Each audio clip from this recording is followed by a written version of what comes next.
A retired basketball fan was just shooting hoops, lost in old memories, until the greatest legend of all time stepped onto the court.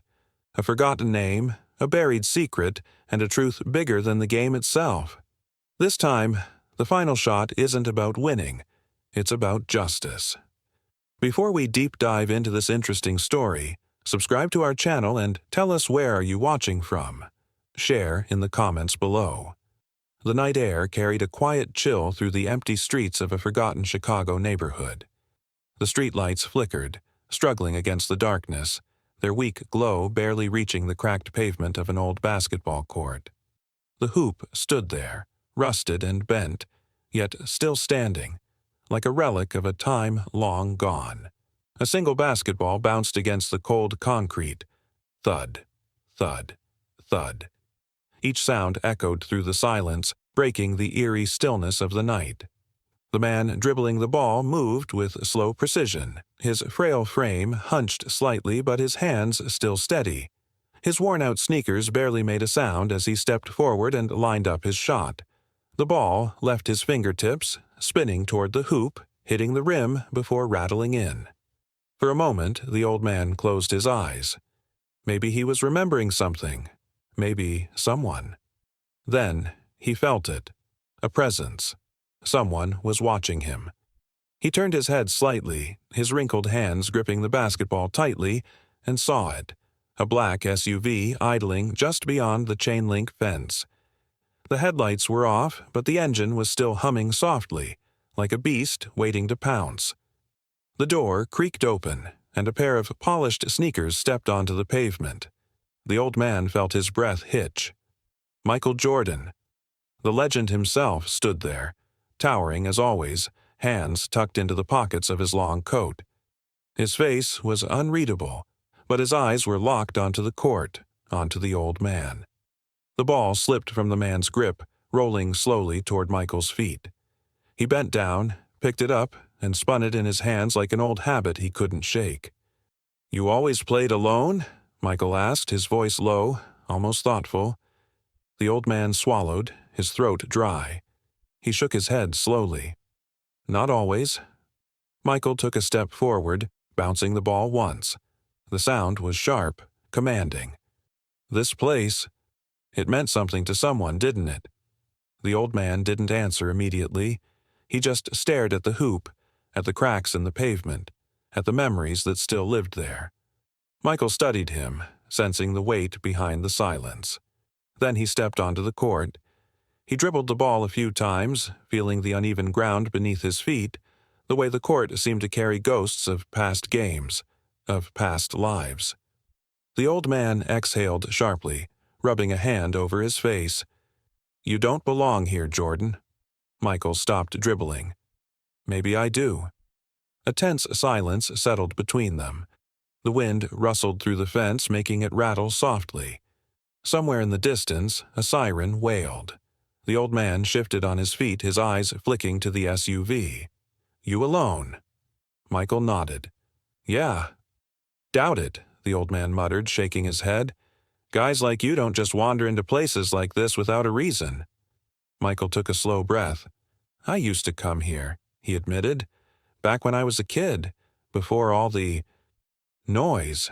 He gestured vaguely, as if brushing away decades of fame and expectations. "I haven't been back in years." The old man's expression darkened. "Then you should have stayed away." Michael tilted his head, watching the way the man's hands tightened into fists, the way his body stiffened. There was something here, something heavy. "You know me?" Michael asked, though he already knew the answer. The old man let out a bitter chuckle. "Everyone knows you." He picked up the basketball from the ground, rolling it in his palms. "But you don't know me." Michael waited.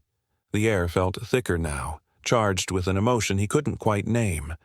The old man glanced up at the hoop, his eyes misty with something unspoken. "You ever hear about a kid named Leon Carter?" Michael's brows pulled together slightly. The name stirred something, but it was distant, like a song he'd heard a lifetime ago. "Should I have?" Michael asked carefully. The old man exhaled, shaking his head. Nah, you wouldn't remember, but he remembered you. Michael didn't respond right away. Instead, he watched as the old man walked toward the chain-link fence, gripping it with trembling fingers. Leon used to play here, the old man continued, his voice quieter now. He used to say he was going to be the next you. Said if he worked hard enough, if he pushed himself enough, he could make it. He turned back to Michael, eyes glistening. But the world don't work like that, does it?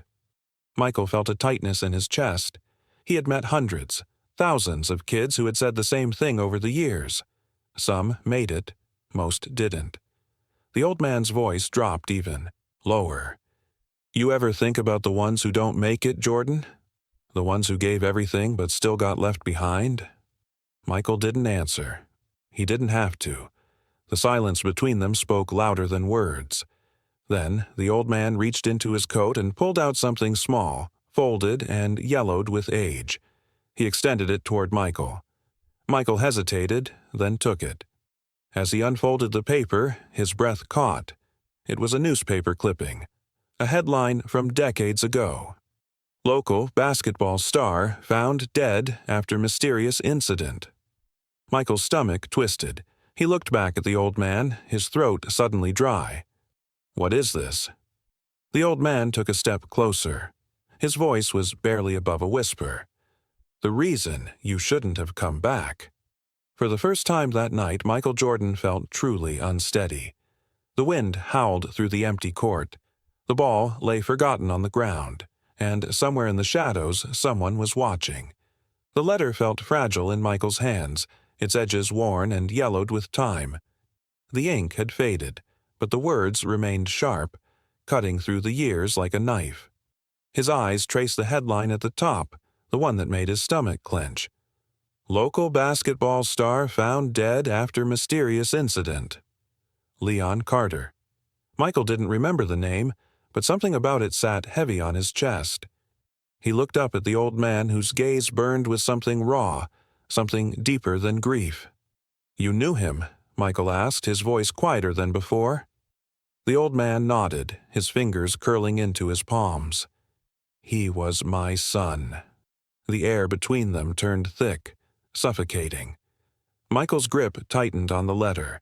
He had faced pressure his whole life, millions of eyes watching him, waiting for him to fail or rise. But this was different. You think your billions make you untouchable?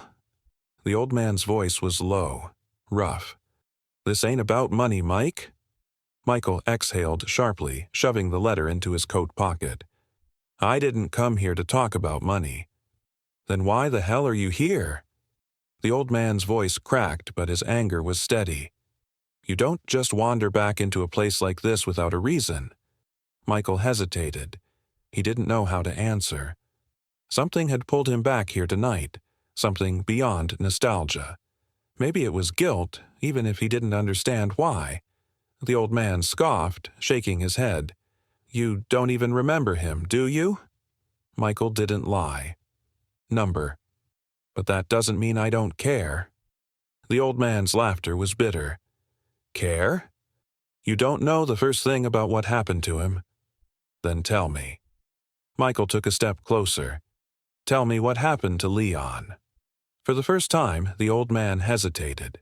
He turned toward the rusted fence, staring past it like he could see into the past. He was just a kid, he muttered. A kid who worshipped you. Had your posters on his wall, your games recorded on VHS. He wanted to be the next Michael Jordan, just like every other kid who picked up a basketball. He swallowed hard. But he had talent, real talent, not just dreams. Michael remained silent, letting him talk. He got a shot, one shot, to prove himself. Some talent scout came through, saw him play, and offered him a tryout. Said he had a future. The old man's voice grew thick with emotion. But then, something happened. Michael frowned. What do you mean, something? The old man's hands clenched the fence. He got a call the night before his tryout. Some big-time figure in the basketball world wanted to meet with him. Said he could fast-track his career, get him a spot in the league if he played by their rules. His lips curled. But Leon didn't play by nobody's rules but his own. Michael's pulse quickened. Who called him? The old man turned, his eyes cold. That's the billion-dollar question, ain't it? Michael clenched his jaw. Are you saying someone set him up? I'm saying, the next morning, my son was found dead. No investigation. No real answers. Just whispers. His voice wavered, but his stare didn't break. You ever wonder why so many kids with talent never make it? Why some of them just disappear? Michael exhaled slowly, his mind racing. He had seen it before, promising young players who vanished from the game, careers cut short before they even began. But this was something else. You think someone... Michael hesitated. Took him out? The old man's expression darkened. I think someone made sure he never got that tryout. A chill crawled up Michael's spine. You were at the top back then, Jordan, the old man continued, his voice quieter but no less intense. The league revolved around you. The endorsements, the money, the power. You think there wasn't someone pulling strings behind the scenes? You think there wasn't a system in place to decide who made it and who didn't? Michael had spent his career fighting against doubters, proving himself over and over. He had never thought about who might have been left behind, whose dreams had been crushed before they even got a chance. You really think I had something to do with this? Michael asked, his voice measured. The old man studied him for a long moment. I don't know. But I know you're the only one who might be able to find the truth. Michael let out a breath, rubbing a hand over his jaw. It's been decades. If there was a cover-up, the trail's cold by now.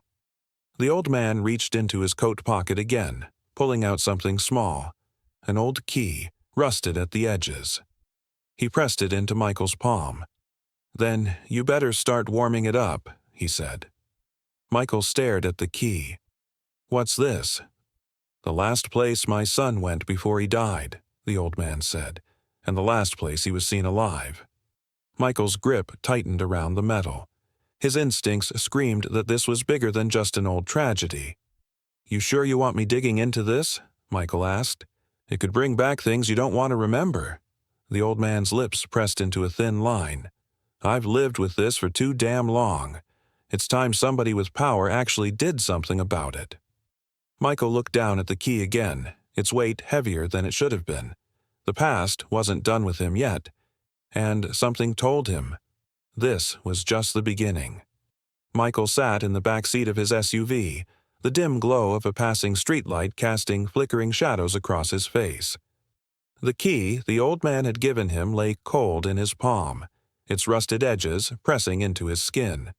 He had held championship trophies, MVP plaques, and billion-dollar contracts. But this tiny, insignificant key felt heavier than all of them combined. The words from the letter still echoed in his head. Leon Carter, a name lost in time, buried beneath the weight of bigger stories, brighter stars. He had been one of the many kids who had idolized him. He had dreamed of making it big, of escaping whatever life had tried to pin him down with. And yet he never made it. Not because he wasn't good enough. Because someone didn't let him.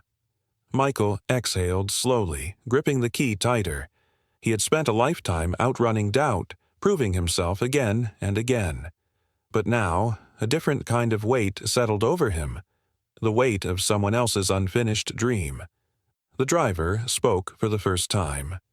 Where to, Mr. Jordan? Michael glanced out the window, watching as the blurred streets of Chicago rolled past.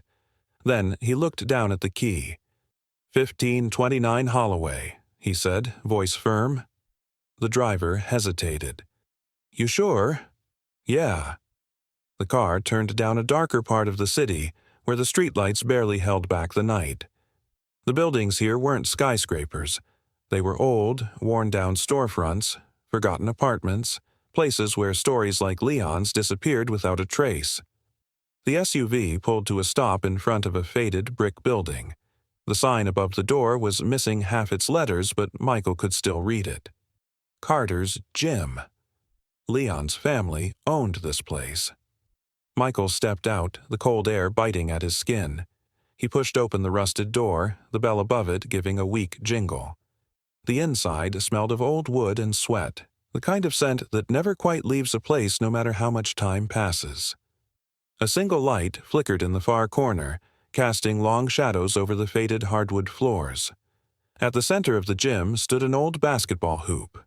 The net was frayed, barely hanging on, and there, sitting alone at the free throw line, was a basketball.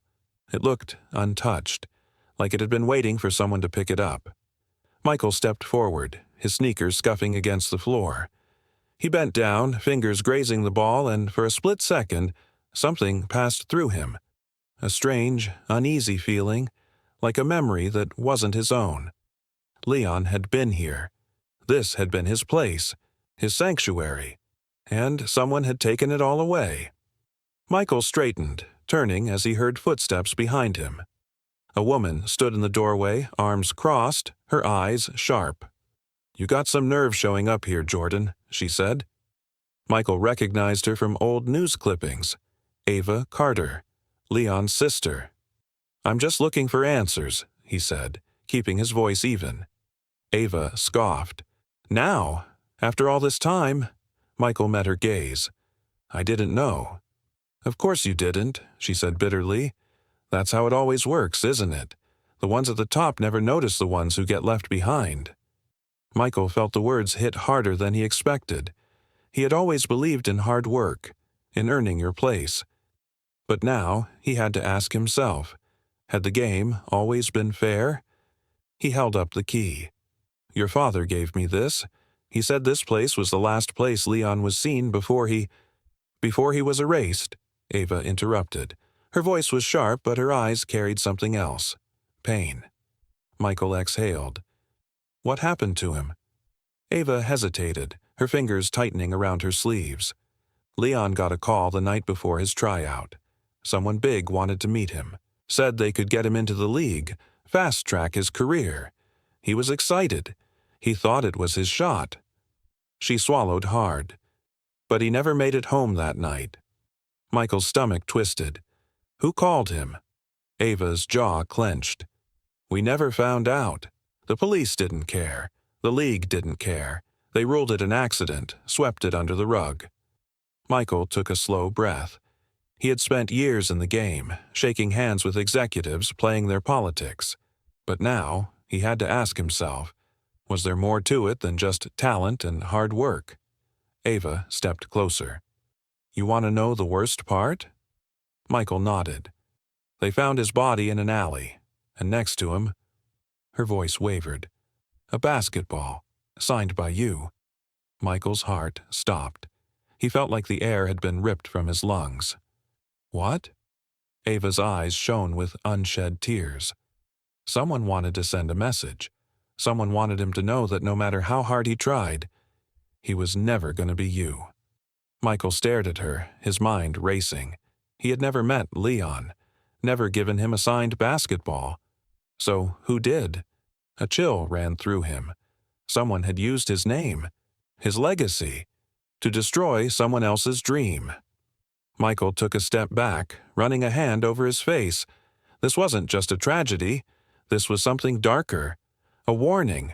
Someone had made sure Leon Carter never made it. And now, Michael had to find out who. Michael sat in his penthouse office, the skyline of Chicago stretching endlessly before him. The city glittered below, alive with energy. But for the first time in his life, it felt distant. His mind wasn't on his empire, his endorsements, or the billion-dollar deals waiting in his inbox. His focus was on something far more dangerous. The truth. Leon Carter, a name that should have been written in NBA history, but had instead been erased. And now, Michael was starting to realize that his own name had been used as a weapon against him. His phone vibrated on the desk. He glanced at the screen. Unknown caller. He answered, bringing it to his ear. "Jordan." A low voice came through the line, steady, deliberate. "You should stop asking questions." Michael sat up straighter. "Who is this?" "You already know," the voice replied. And if you keep pushing, you'll regret it. Michael's grip on the phone tightened. That a threat? It's a reality check. You don't want to end up like him. The line went dead. Michael stayed still for a moment, listening to the silence. Someone was watching him. Someone knew what he was digging into. He stood, pacing to the window, his reflection staring back at him. He had spent his whole life defying odds, proving people wrong, refusing to be controlled. If they thought they could scare him into silence, they didn't know Michael Jordan. His phone buzzed again, this time with a text. Check the news. Michael opened his laptop and pulled up the headlines. Michael Jordan under fire. Shocking allegations surface in new report. His stomach clenched. He clicked the article. It was a hit piece, a carefully crafted smear campaign designed to drag his name through the mud. Sources claim Jordan's business dealings aren't as clean as they seem. A former associate speaks out. He's not who you think he is. Michael exhaled sharply, running a hand over his face. This wasn't a coincidence. This was a warning. They weren't just threatening him. They were trying to destroy him. Michael's security team had tightened protocols, but it didn't matter. He could feel eyes on him wherever he went. Every meeting, every handshake, every move he made. It was being watched. He kept his routine normal. If they wanted to intimidate him, they wouldn't see him flinch. But deep down, he knew the rules had changed. One night, as he stepped out of a high-profile dinner, he noticed it again. The same black sedan parked across the street. It had been there the last 3 nights. Different locations. Same car. Michael turned to his driver. Take a different route tonight. The SUV pulled away from the curb, weaving through the city. But as they hit the freeway, the black sedan merged onto the road behind them. Michael watched through the rearview mirror, his pulse steady. They're following us. His driver nodded. Want me to lose them? Michael exhaled. Number.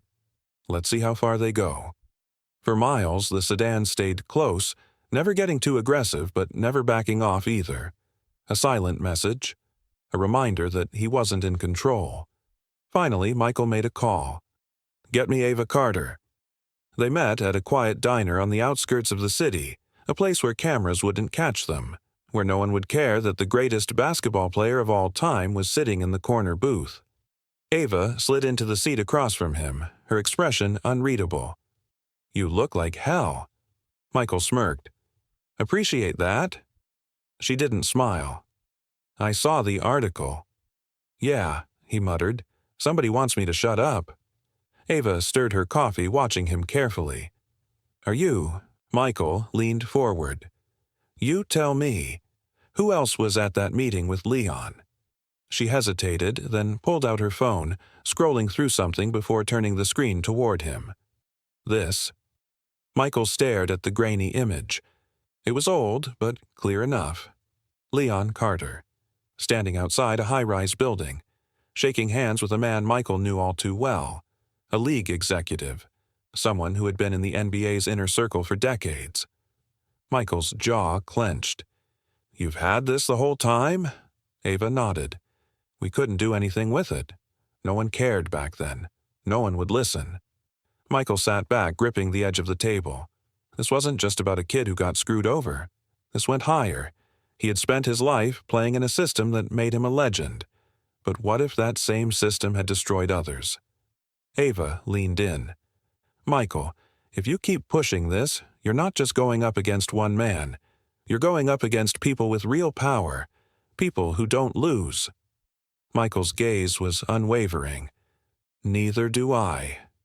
Ava studied him for a long moment, then sighed. There's one more thing.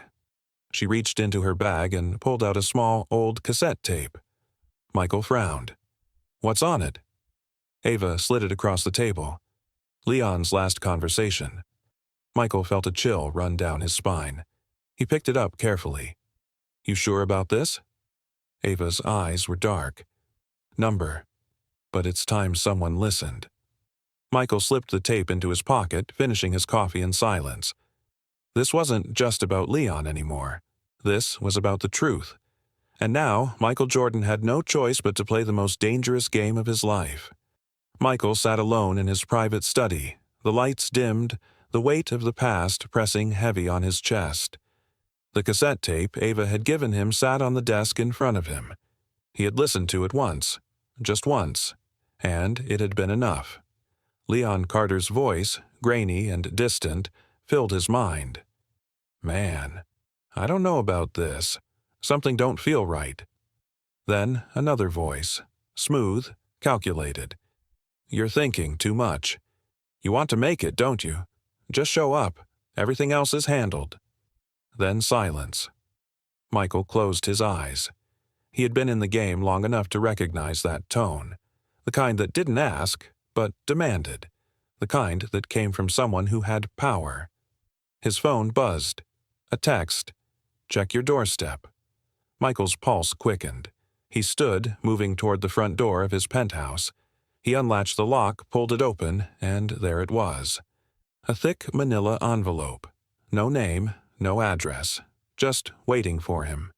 He picked it up, his fingers brushing against the rough paper. He already knew. This wasn't good.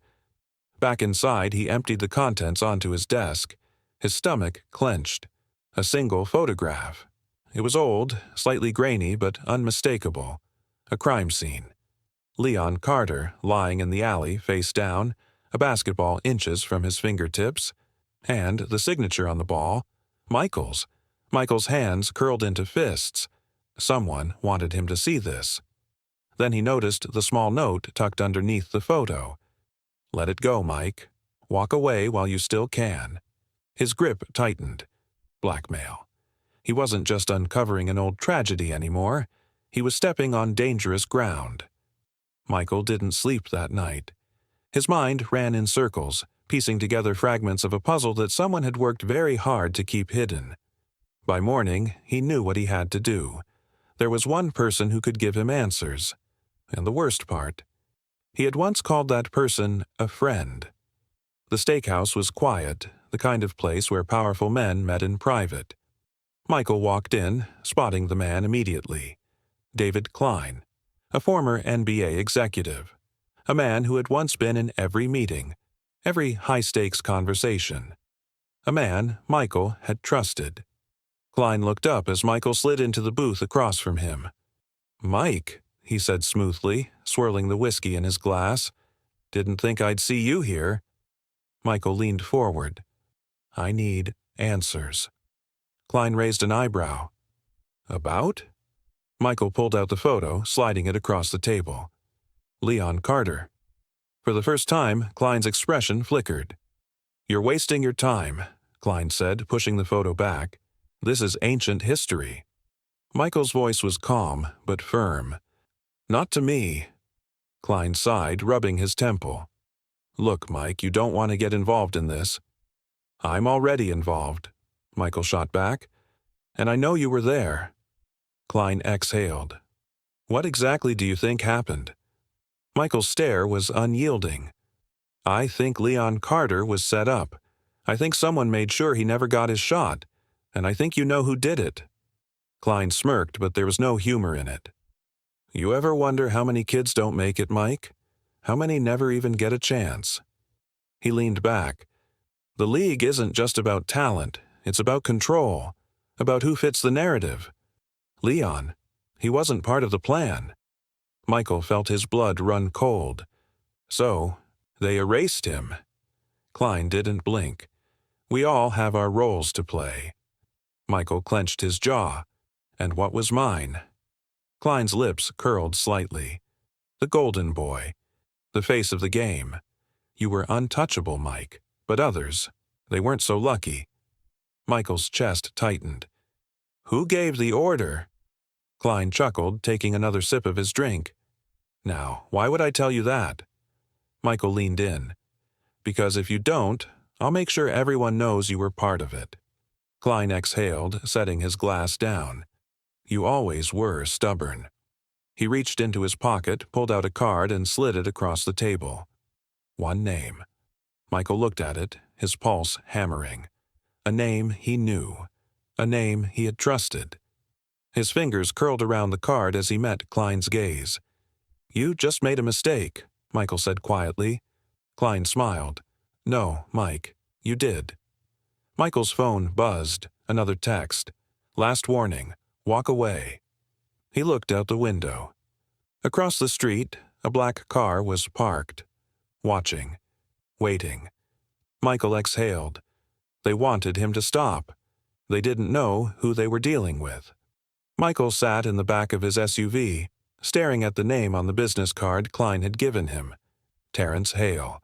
A name that had once been synonymous with power in the league. A man who had been around during Michael's rise, whispering in the ears of executives, making moves behind the scenes. A kingmaker. Michael clenched his jaw. And, possibly, a man who had blood on his hands. The city lights blurred past as the SUV cruised through the streets of Chicago. He had arranged a meeting, one that shouldn't have been possible. Hale had been out of the public eye for years, quietly retiring with a fortune built off the game. People like him didn't talk. But something told Michael that tonight would be different. The meeting spot was a rundown parking garage, the kind of place where deals were made in whispers, away from prying eyes. The air was thick with the scent of rain-soaked concrete, and the distant hum of the city felt eerily muted. Michael stepped out of the SUV, adjusting his coat as he scanned the area. Hale was already there, leaning against a sleek black car, his silver hair illuminated by the dim overhead light. "You're late," Hale said, his voice as smooth as ever. Michael walked toward him, stopping just a few feet away. "Didn't think you'd actually show." Hale smirked. "Curiosity got the best of me. You always had a way of stirring things up, Mike." Michael didn't waste time. "Tell me about Leon Carter." Hale's smirk faded. His fingers tapped against the hood of his car, considering his next words carefully. "That's a name I haven't heard in a long time." "But you remember him," Michael pressed. Hale exhaled, shaking his head. "You don't understand how the game works, Mike. You never did. You played. You won. But you never saw what was happening underneath." Michael's stomach tightened. "Then explain it to me." Hale chuckled softly. "You really want to know?" He took a step closer. "The league is a machine. It runs on money, politics, and control. The players, they're just pieces on the board. Some rise, some fall, and some—" He trailed off, his gaze sharp. "Some get removed." Michael's fists clenched. Leon was one of those pieces? Hale's expression didn't change. He wasn't supposed to be. Michael's chest tightened. "What do you mean?" Hale sighed as if burdened by a memory he wished he could forget. Leon Carter was talented. Too talented. He was going to make waves, disrupt plans, and someone decided he wasn't worth the trouble. Michael felt a chill crawl up his spine. Who made that call? Hale tilted his head, watching him closely. "You already know the answer." Michael's jaw locked. "Say it." Hale exhaled. "The same people who built you, Mike. The ones who decide who gets a shot and who doesn't. The ones who control the game from the shadows." Michael's stomach churned. He had always believed in hard work, in earning his place. But what if the game had never been fair? Hale studied him. "Now do you see why I left? There's no winning against people like that." Michael's pulse pounded in his ears. "Then why meet me?" Hale's smirk returned, but there was something darker behind it. "Because you're the only one stubborn enough to think you can change it." Michael's phone buzzed. He glanced at the screen. A new text. "You're making a mistake, Jordan." He looked up just in time to see an unmarked car rolling slowly past the garage entrance. The windows were tinted, but he could feel the eyes watching. Hale sighed. "And there it is." Michael's chest tightened. "They're following me." "They've been following you," Hale corrected. "And now?" "Now they know you won't stop." Michael squared his shoulders. "Damn right I won't." Hale chuckled, shaking his head. "You always were a competitor." Michael took a step back, studying the older man. "You're scared." Hale's smirk faded. I'm smart. He nodded toward the car, watching. Them. And if you were smart, you'd walk away. Michael exhaled, shaking his head. That's not who I am. Hale sighed, reaching into his pocket. He pulled out a small flash drive and tossed it to Michael. Then, you're gonna need this. Michael caught it, staring at the tiny device. What's on it? Hale met his gaze. Proof. Michael's heart pounded. He was closer than ever. But he also knew he was running out of time. Michael sat alone in his office, staring at the small flash drive Hale had given him. It felt heavier than it should have, like a key to something he wasn't sure he wanted to open. The past had a way of staying buried for a reason, but now that he had dug this deep, walking away was no longer an option. He plugged the drive into his laptop, his fingers tense against the keyboard. A single file appeared on the screen. LC-92 Confidential. Michael clicked it. The video was grainy, the timestamp marking it as decades old.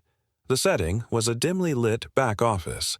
A young Leon Carter sat across from a man in a suit, one of the league's power brokers. Michael recognized the voice immediately. Terrence Hale.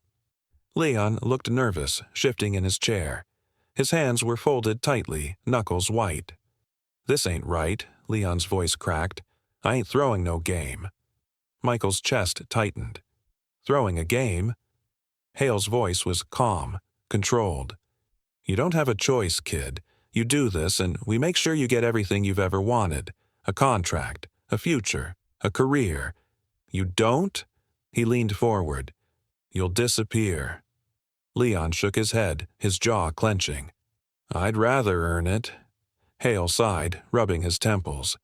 Kid, let me spell it out for you. The League already has its stars. We don't need another. We need someone who follows the script. Michael's pulse pounded in his ears. The League had picked its chosen ones. Everyone else was just filling space. Leon stood abruptly. I ain't gonna be nobody's puppet. Hale leaned back, shaking his head. Then you're done. The video cut off. Michael exhaled, his fingers trembling as he closed the laptop. Leon never stood a chance. His talent, his potential, none of it mattered. He had refused to play by the rules, and the system had crushed him for it. And now, the guilt Michael had buried deep inside for years started clawing its way to the surface. Had he been part of it? Not by choice, but by silence. He had spent years thinking the game was about skill, about work ethic. But what if it had never been about that? What if he had unknowingly played a role in keeping players like Leon out? A sharp knock at his door pulled him from his thoughts. He turned, exhaling before standing. He already knew who it was, Charles Vance, a name Michael hadn't heard in years. A former rival, once considered his equal, until Michael left him behind. Vance leaned against the doorway, arms crossed, a knowing smirk on his face. He had aged, but the arrogance never faded. Long time, MJ, Vance said smoothly, stepping inside. Michael didn't respond. He just gestured toward the chair across from his desk. Vance sat, glancing around. Nice place. You've done well for yourself. Michael leaned forward. Cut the small talk. Why are you here? Vance chuckled. Same old Jordan, always business. He exhaled, locking eyes with him. You're looking for answers. I have some. Michael's jaw tightened. Why would you help me? Vance's smirk faded. Because for once, we're on the same side. Michael studied him, looking for an angle. How do you fit into this? Vance leaned back, rubbing his chin. I was there the night Leon got that call. We were at a camp together. He told me everything. He was scared, but he thought maybe, just maybe, he could fight the system. He shook his head. We both knew what that meant. Michael's stomach turned. And you never said anything? Vance's eyes darkened. To who, Mike? The same people who decided our careers. You think they would have listened? He exhaled, running a hand through his graying hair. I kept quiet, and I've regretted it ever since. Michael folded his hands. Why now? Vance hesitated, then pulled out his phone. He tapped the screen, sliding it across the desk. A photo. Michael frowned, picking it up. It was a bank transaction, millions wired to an account. Michael's eyes flicked back to Vance. What am I looking at? Vance leaned forward. That's the payout for keeping Leon Carter's name buried. Michael felt his pulse quicken. Who got the money? Vance's voice was quiet. Hale, and a few others, executives, agents, even a coach or two. Michael clenched his jaw. And, Vance exhaled, and your name was floated in those circles, not as someone who got paid, but as someone whose shadow was used to keep the lie going. Michael felt something deep in his chest crack. You were their golden boy, Mike, Vance said, the face of the league. They didn't need Leon because they already had you. Michael gritted his teeth. I didn't know. Vance shrugged. Doesn't matter. You were still part of the system. Silence hung between them. Then Vance leaned forward, his tone dropping. They're giving you an out. Michael narrowed his eyes. What do you mean? Vance sighed, pulling out a letter from his coat pocket. He slid it across the desk. Michael picked it up. A confidentiality agreement. A massive sum attached to it. More than enough to make this all disappear. Sign it, Vance said, and you keep everything you have. Your empire, your legacy. You walk away clean. Michael exhaled slowly, his fingers tightening around the paper. And if I don't? Vance's expression hardened. Then they burn everything you've built to the ground. Michael leaned back in his chair, staring at the ceiling. He had spent a lifetime fighting battles on the court. This one? This was bigger. He looked back at Vance. What would you do? Vance's smirk returned, but it was sadder this time. I already made my choice years ago, Mike. He tapped the letter. Now it's your turn. Michael glanced down at the paper. A deal. A way out.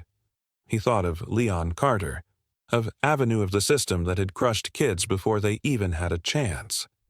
Michael picked up the pen, paused, and made his decision. The morning air in Chicago was thick with tension. The city had woken up to headlines that sent shockwaves across the sports world. Michael Jordan involved in NBA cover-up? A scandal. Decades in the making. How many players were left behind?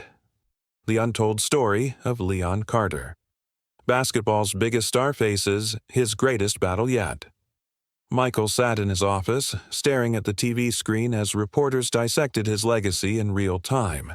Pundits debated whether he had known, whether he had benefited, whether he had been complicit. And for the first time in his life, he wasn't sure if he could win. His phone vibrated nonstop. Calls from lawyers, sponsors, executives. Some were supportive, others cautious. A few had already started distancing themselves. Then his assistant stepped in, her expression unreadable. You should see this.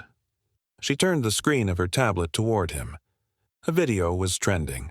Millions of views in just a few hours. Michael clicked play. It was old footage, Leon Carter playing on a cracked asphalt court, a grainy camera recording his moves, the way he glided, the way his jumper was smooth and effortless, the way his eyes burned with the same hunger Michael had once had. The caption beneath it was brutal. He could have been Jordan, but the system had other plans. Michael exhaled sharply, setting the tablet down. This wasn't just a news cycle. This was war. Outside his building, the streets had turned into a battleground. Protesters gathered, some holding signs with Leon Carter's name. Others screamed for justice, for answers. Then there were the other voices, the ones who called him a fraud, who questioned everything he had ever built. Michael watched from his office window as camera crews broadcasted live. His name was on every network, his face on every screen. His assistant cleared her throat. Nike just called. They're reevaluating their position. Michael sighed. Of course they were. They want you to make a statement, she continued. Something clean, non-committal. Michael turned, his expression unreadable. "And what do you think I should say?"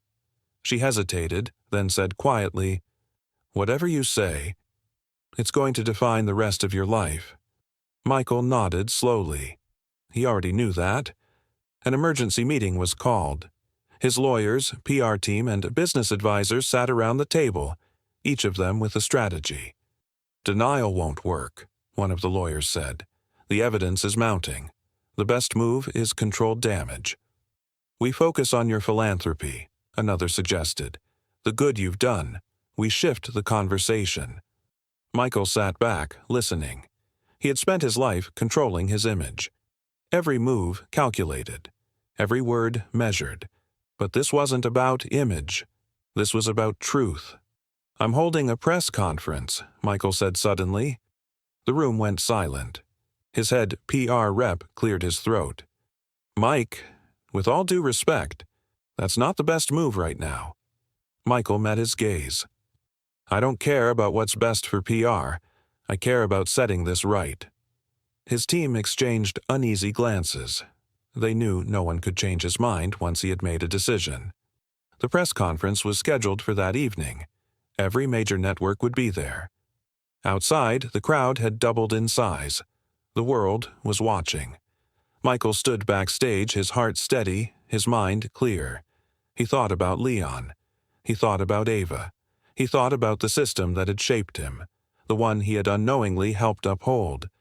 A producer signaled him. "You're live in 60 seconds." Michael exhaled. This was it.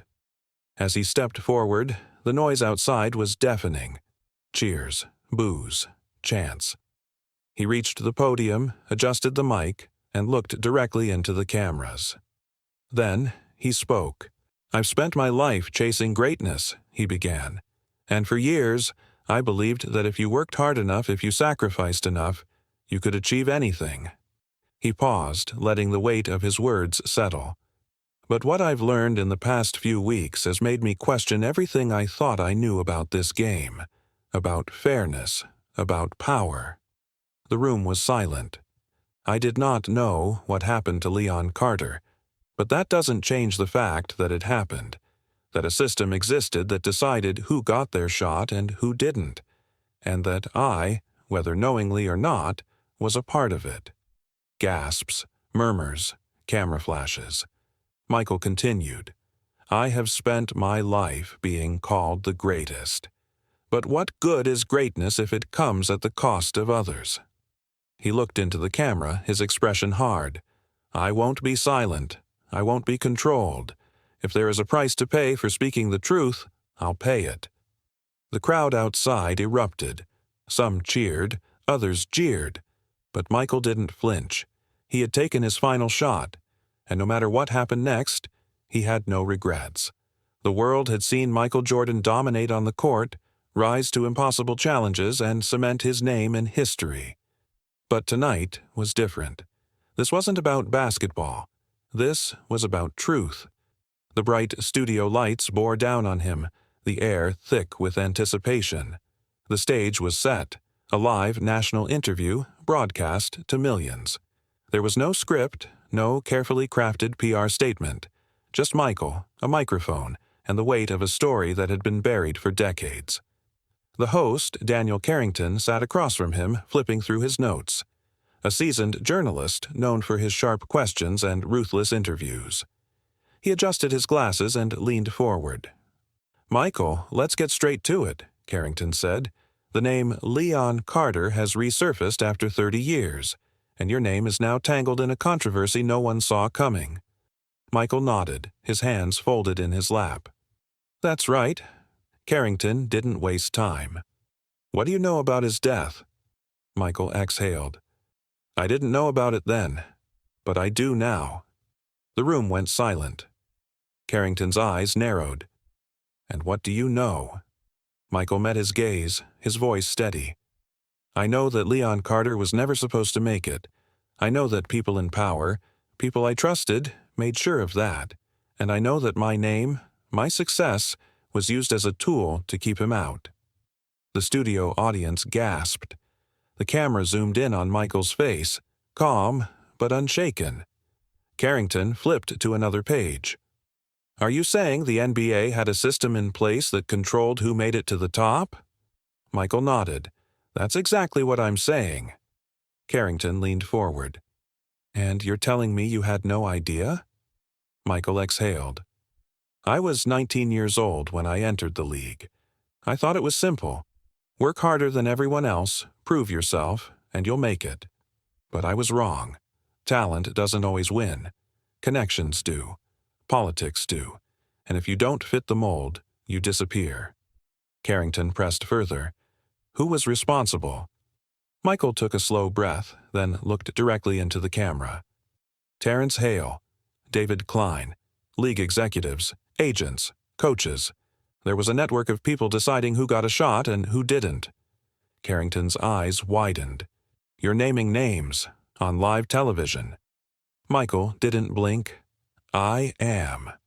A shocked silence filled the room. Carrington cleared his throat.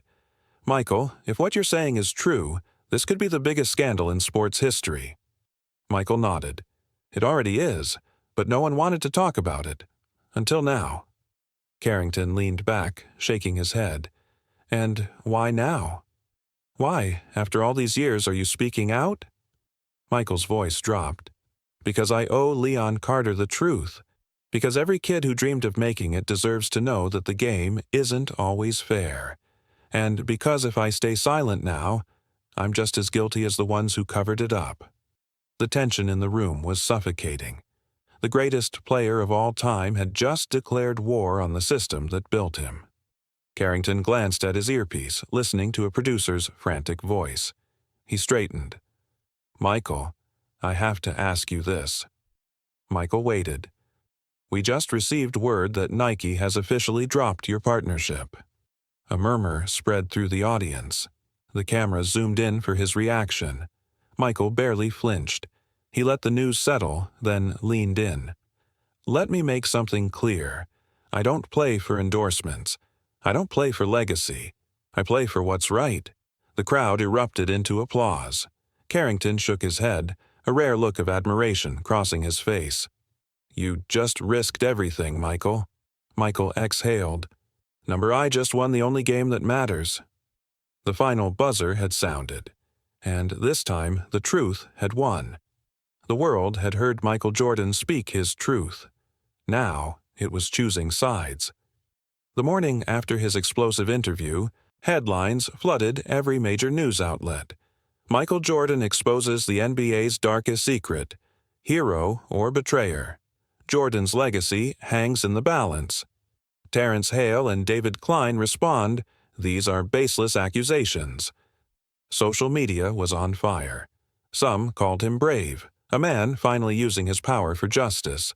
Others saw him as a traitor, someone willing to destroy the league that made him a billionaire.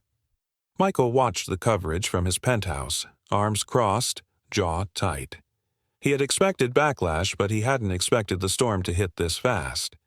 His assistant, Dana, walked in, holding her tablet. Calls from ESPN, CNN, the league office.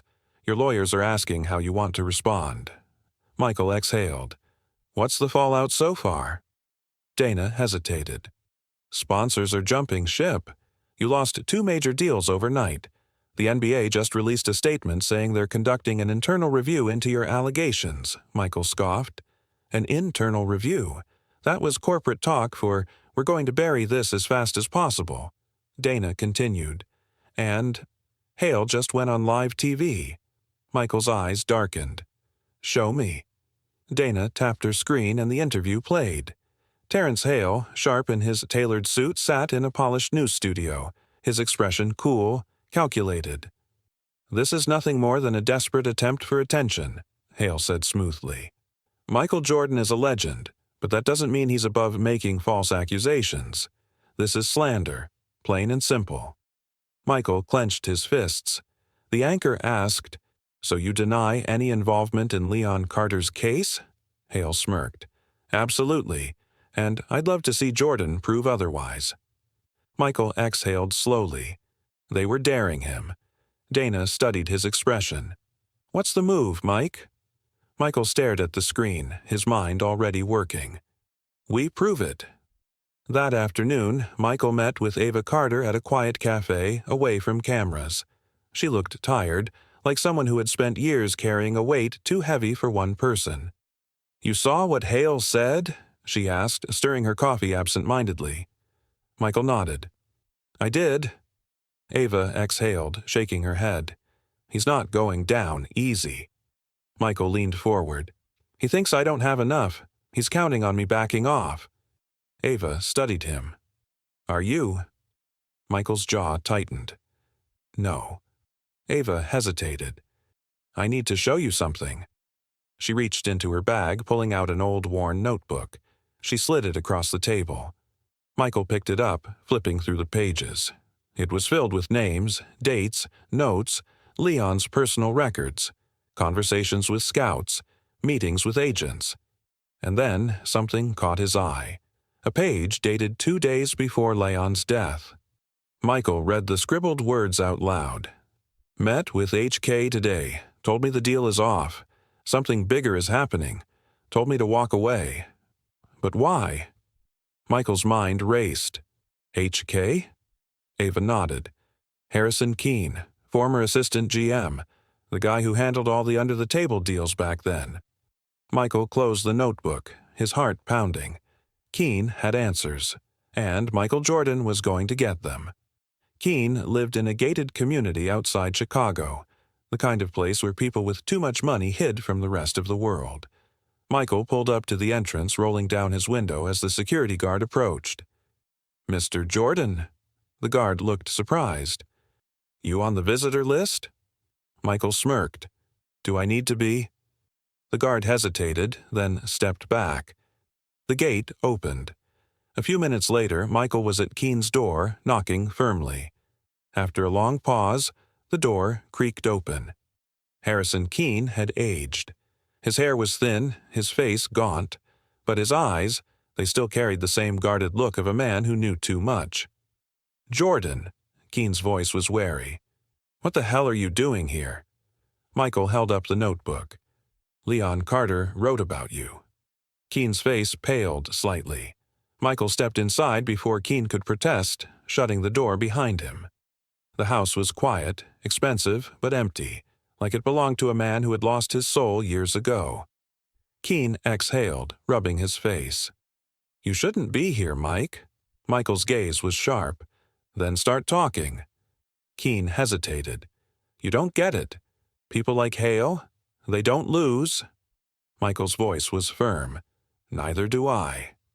Keene's shoulders slumped. He walked to a cabinet, pulling out a dusty folder. He handed it to Michael. Inside were contracts, memos, financial statements, proof of under-the-table deals, evidence of players being paid to throw games. And then, a document about Leon Carter. Michael scanned it, his breath hitching. "Final decision. Carter's career is a risk. Terminate opportunity." Michael's blood boiled. "You let them do this?" Keene sighed. "I didn't have a choice." Michael's grip tightened. "You had a choice. You just picked the wrong one." Keene met his gaze. "And what about you, Mike? What choice are you going to make now?" Michael's jaw locked. The only one that mattered. That night, Michael went live. Not through a network, not through a carefully planned PR event. He streamed it himself. Millions tuned in. Michael held up the folder, flipping through the documents. "I was told I needed proof, so here it is." He pulled out the memo about Leon Carter. "This is the reality of the game I loved, the game I dedicated my life to, the game that chose who made it and who didn't." He looked into the camera. "I don't care what it costs me. I don't care who I have to take down. But this ends now." The screen faded to black. The legend of Michael Jordan had been written in championships. Now it was being rewritten in truth. The storm had reached its peak. Michael Jordan had spent his entire life proving people wrong. On the court, in business, in the face of doubters. But this wasn't a game. There were no referees, no shot clock, no comeback waiting in the fourth quarter. This was real.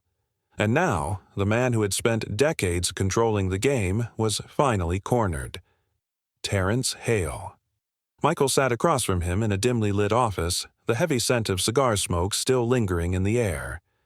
Hale, once a man of power and arrogance, now looked smaller, aged beyond his years. The weight of the truth had finally caught up to him. The door clicked shut behind them. No cameras, no reporters, no league executives to protect him. Just Hale and the man whose name had once been his greatest asset, and now his biggest threat. Hale exhaled, forcing a smile that didn't quite reach his eyes. "Mike, listen." "Save it," Michael cut in, his voice sharp. He placed a thick folder on the table between them. "Everything's in here. The proof, the names, the money, the lies." Hale's hand twitched toward it, but he hesitated. "You built your empire on silence," Michael continued, "on controlling the narrative. But I'm done letting you write the story." Hale sighed, rubbing his temples. "You don't understand how this works, Jordan. You think you're exposing something new? This is how it's always been." Michael's eyes darkened. "Doesn't mean it should stay that way." Hale leaned back, forcing another smirk. "What's your end game here? You really think you can burn it all down? You think you'll still have a legacy after this?" Michael exhaled slowly, tapping the folder. "My legacy isn't built on secrets." Hale studied him for a long moment, then leaned forward. His voice dropped to a near whisper. "You want to take this public? Fine. But let me tell you what happens next. Lawsuits, scandals. The league will protect itself at all costs. You think you can outlast that?" Michael didn't blink.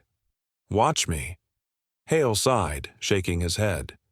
"You want a deal?" Michael tilted his head slightly. "What kind of deal?" Hale's fingers drummed against the table. "You walk away, no lawsuit, no press conferences. We make this all disappear in return." He slid a slip of paper across the table. Michael glanced at it. A 9-figure settlement. Enough money to silence 10 Leon Carters.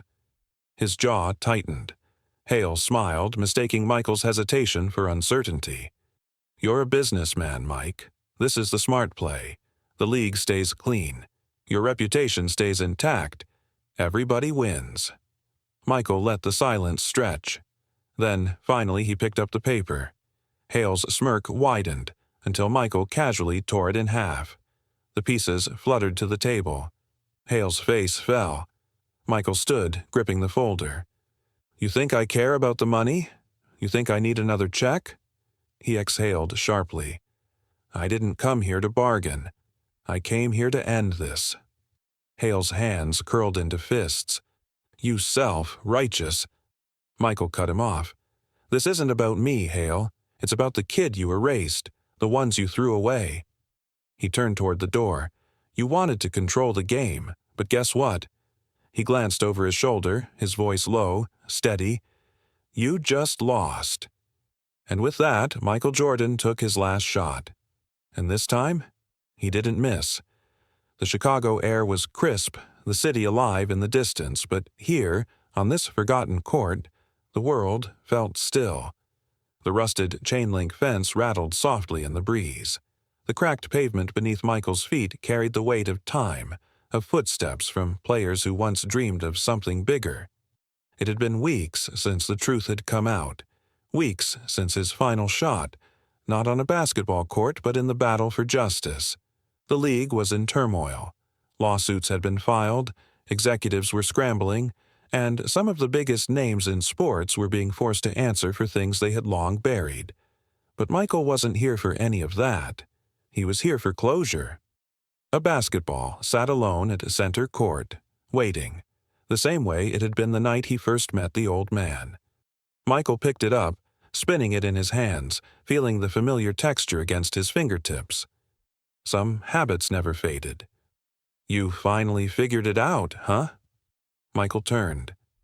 The old man stood by the fence, hands in his, coat pockets, eyes filled with something between exhaustion and satisfaction.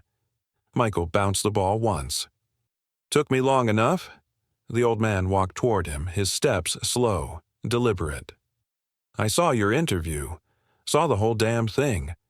Michael smirked slightly. "And?" The old man stopped just outside the three-point line, his gaze steady. "You did what I never could." Michael exhaled, gripping the ball tighter. "I had a choice. Leon didn't." The old man nodded, staring past Michael, as if seeing ghosts of a past long gone. "You think this changes anything?" Michael didn't answer right away.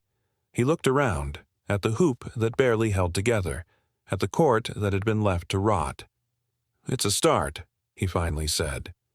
The old man let out a small chuckle, shaking his head. "You always believed in the game, even when it didn't believe in you." Michael let the words settle.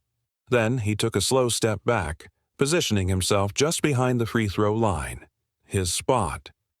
The old man watched as Michael lifted the ball, his form effortless, muscle memory guiding the motion. The ball sailed through the air. A swish. No cameras, no roaring crowd, just the sound of a clean shot cutting through the silence. Michael let out a breath. "Leon would have made it," the old man said quietly. Michael nodded. "I know." The old man studied him. "And what about you?" Michael looked at him, confused. "What about me? You spent your whole life proving people wrong, fighting for your place. Now you've told the world the truth. You think you're done?" Michael smirked, shaking his head. "The game's never over."